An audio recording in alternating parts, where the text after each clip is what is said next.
एक दिन बहुत से भिक्षु बैठकर बात कर रहे थे कि संसार में सबसे बड़ा सुख क्या है। अगर संसार में सुख ही था तो छोड़कर आए क्यों। जब संसार में दुख ही दुख रह जाएगा तभी तो कोई सन्यासी बनता है। जब किसी को ये समझ में आ जाए कि यहाँ कुछ भी नहीं है, खाली पानी के बबूले हैं, आकाश में बने इंद्रधनुष है, आकाश कुसुम है, यहाँ कुछ भी नहीं है, तभी तो कोई सन्यासी होता है। सन्यास का अर्थ ही है संसार व्यर्थ हो गया है। अनुभव से, अपने ही साक्षात्कार से। ये भिक्षु ऐसे ही भागकर चले आए होंगे। किसी की पत्नी मर गई होगी तो सन्यासी हो गया, किसी का दिवाला निकल गया तो सन्यासी हो गया। अब तुम देखना, बहुत से लोग सन्यासी होंगे, फिर कुछ और बचता ही नहीं। तब भगवान बुद्ध अचानक आ गए और पीछे खड़े होकर उन्होंने भिक्षुओं की बातें सुनी और वो चौंक गए।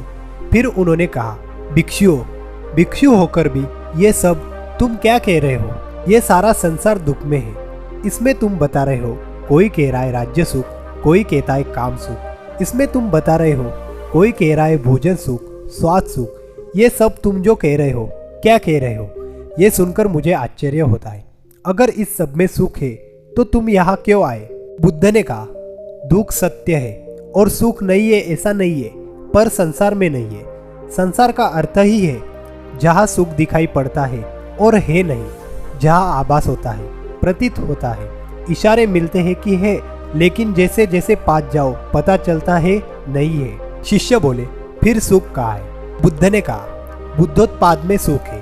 तुम्हारे भीतर बुद्ध का जन्म हो जाए तो सुख है, तुम्हारे भीतर बुद्ध का आवरण हो जाए तो सुख है।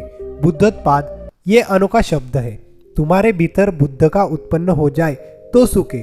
तुम जब जाओ तो सुख है। सोने में दुख है, मूर्छा में दुख है, ये जानने में सुख है। धर्म श्रवण में सुख है। तो सबसे परम सुख तो है बुद्धोत्पाद, कि तुम्हारे भीतर बुद्धत्व पैदा हो जाए। अगर अभी भी ये नहीं हुआ तो नंबर 2 का सुख है, जिनका बुद्ध जाग गया उनकी बात सुनने में सुख है। धर्म श्रवण में सुख है तो उनकी सुनो जो जाग गए हैं, जिन्हें कुछ दिखाई पड़ा है। लेकिन उसी सुख पर रुक मत जाना। सुन सुनकर अगर रुक गए तो एक तरह का सुख तो मिल जाएगा, लेकिन ये भी ज्यादा दूर जाने वाला नहीं है। इसलिए बुद्ध ने कहा, समाधि में सुख है, बुद्धोत्पाद में सुख है।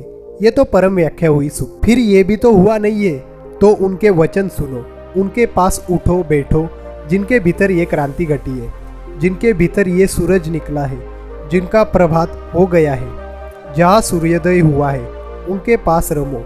इसमें सुख है, मगर इसमें भी रुक मत जाना। ध्यान रखना कि जो उनका हुआ है वो तुम्हें भी करना है। उस करने के उपाय का नाम ही समाधि है। बुद्ध के वचन सुनो, फिर बुद्ध जैसे बनने की चेष्टा में लगना। ध्यान, समाधि, योग, और जिस दिन बन जाओ उस दिन परम सुख। अगर वीडियो अच्छी लगी हो तो प्लीज़ हमारे चैनल को लाइक और सब्सक्राइब जरूर करना। धन्यवाद।